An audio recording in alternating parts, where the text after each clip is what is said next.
កូនចូលមកបាទសូមពរជ័យស្រីមង្គលកម្មមកសិនណាកូនបាទកម្មមកសិនបាទកម្មមកសិនណាបាទកូនទាំងពីរបាទសូម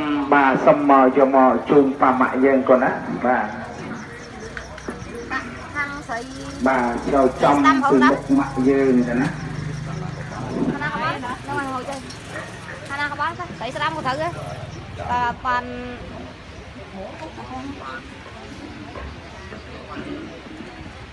បាទបើចឹងក្នុងថ្ងៃនេះជ័យដែលពីជួយឲ្យជ័យបានគាត់វល់សុខបាទនេះ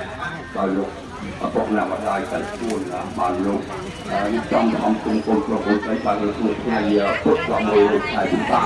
ឆ្នាំមេសតតាពុទ្ធសករាជ2559ត្រូវថ្ងៃទី13ខែឧសភាឆ្នាំ2015បើចឹងថ្ងៃនេះខ្ញុំមានលោកអង្គជិះនិងអ្នកស្រី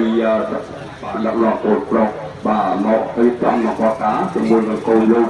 ដែលជំរឿននឹងអ្នកស្រីមករតនាបាទកូនស្រីមានរឿងស្រីមុំជាគូនឹងកូនប្រុសមួយអៅពូលីបាទទៅថ្ងៃនេះបាទវាចាក់អង្គុំហើយវាដល់ថាបាទវាចំនៅទីកាត់បកកស្រីដល់កូនប្រុសកូនស្រីបើចឹងកូនប្រុសកូនស្រីទាំងពីរគឺថាកាន់នៅស្លាបពន្ធរូបពន្ធនេះទាំងទូដើម្បីដល់មកគោរពដល់លោកអ្នកមានគុណទាំង4សម្រាប់ឲ្យលោកអ្នកមានគុណទាំង4លោកជាព្រំបាទជាប្រព្រំលោកមានព្រំមួយទៀតតាំងពីកូនដល់ចាប់បរិបទទីក្នុងស្ដីនៃពញាតាមករហូតដល់បានប្រពេញបាយរូបរាងហើយលោកបានប្រពេញសង្ឃៈបបិទៀតគឺថាបកបប្រតិឲ្យកូនប្រទៀតឲ្យបាត់ទៅមកឲ្យកូនរៀនសិក្សារៀនសូត្រប្រពេញវិទ្យាឲ្យកូនថ្ងៃនេះជាថ្ងៃបាទមួយដល់ល្អមានដល់ថាបានប្រពេញឲ្យកូនបាទឲ្យមានគុណស្វាមីជាយាទៅតាមអ្នកគាត់បីសង្ឃៈបបិនេះវាដល់ថាតែจะប្រពេញឲ្យកូនបើចឹងថ្ងៃនេះកូនប្រកបស្រីបានកាន់នៅប្រងញាតដល់ហើយមកតែប្រងញាតដល់ហើយកូនប្រងនក់នៅភាពកូនគាត់ដើម្បីយកមកគ្រប់ញាតដល់បាទសូមឲ្យញាតដល់លោកទទួលបាទអំពីកូនសូមកម្មទូអំពីលោកកូនចូលយ៉ាងណាពាក្យសម្ដីចូលផងយ៉ាងណាសូមញាតដល់ថាអភ័យទោសអធិស្ឋានដល់កូនក្នុងថ្ងៃនេះបើចឹងថ្ងៃនេះកម្មវិធីពេលវេលាកូនបានកម្មវិធីពេលវេលារៀបចំប្រកាសសពប្រកាសទៅឲ្យដល់កូនហើយបើចឹងសូមឲ្យលោកមានគុណទទួលស្អាតពលរូបគុណនេះជាគុណបំណិតរបស់ញាតដល់តែពួកលោកបានឧបត្ថម្ភក៏អភិសុខមករហូតដល់បានថ្ងៃនេះអនុញ្ញាតចំសំទុំឲ្យកូនជាគូស្វាមីជាយាទៀតបើចឹងសូមលើកស្អាតពលប្រគំនេះគ្រប់ជួបដល់ព្រះមានគុណបាទជួបកូនជួបកូនបាទអនុតានលោកទទួលអស់បាទចឹងណាបាទហើយយើងសូមឲ្យលោកមានគុណលោកសូមឲ្យកោតប្រាថ្នាដល់កូនប្រុសកូនស្រីរបស់លោកបាទបាទសូមជ័យកូនពីបានមានសុភមង្គលពីវិទ្យានេះសូមបាននៃសុខសេចក្តីចម្រើនបាទចឹង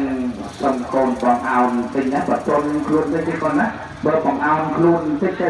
បាទស្រាប់បានក៏ដោយពរចំពោះប៉ាម៉ាក់យើងកូនណាបើចឹងក៏ដោយតម្លៃនៃគុណរបស់ប៉ាម៉ាក់ទាំង4នោះចឹងលោកជាព្រះទ្រង់ហើយដែលលោកឲ្យពោកូនជាគូជីវិតហើយទុកជាសេចក្តីភាពហើយជាភក្តីភាពនៃកល្យាណធម៌របស់ប៉ាម៉ាក់យើងជាទីស្រឡាញ់ណាស់ពួកគាត់ទាំងពីរនិងពីតាជាចំណងនៃជីវិតរបស់ប៉ាម៉ាក់យើងចឹងធ្វើអ្វីដែលអាចមកតបជូនបានទេចឹងមានតែពីបរិសុទ្ធយកមកជូនប៉ាម៉ាក់យើងរៀបចំយ៉ាងគោលការណ៍ទៅតាមប្រពៃណីសង្គមគ្រួសារក៏ដូចជាសង្គមជាតិខ្មែរយើងហើយដូច្នេះហើយកូនបានទុកមុខទុកមាត់ជូនប៉ាម៉ាក់យើងរៀបចំទៅតាមប្រពៃណីឲ្យមានខណ្ឌស្លាកិយាប្រពៃនោះចឹងលោកផ្ដល់នៃសេចក្តីសុខមកដល់កូនហើយចម្លងកូនឲ្យមានគូសកលនោះចឹងលោកឲ្យពរកូនថាបានសម្រេចសេចក្តីសុខផងចម្រុងចម្រើនផងជាគូជីវិតនោះចាប់ពីពេលនេះតរៀងទៅក៏ណាស់ចឹងសូមលើកដៃដែរថ្វាយបង្គំ3ដងក៏ណាស់ năng ơi chân mặt lọ còn á năng ơi ở cho tôi vô bên con tôi vô bị ba mang chân bên như nè hai ta sẽ lại riêng luôn chứ và xong ta sẽ lại riêng luôn còn á chân lại con và hai châu lại បាទបើចឹងសូមប្រកាសទេវ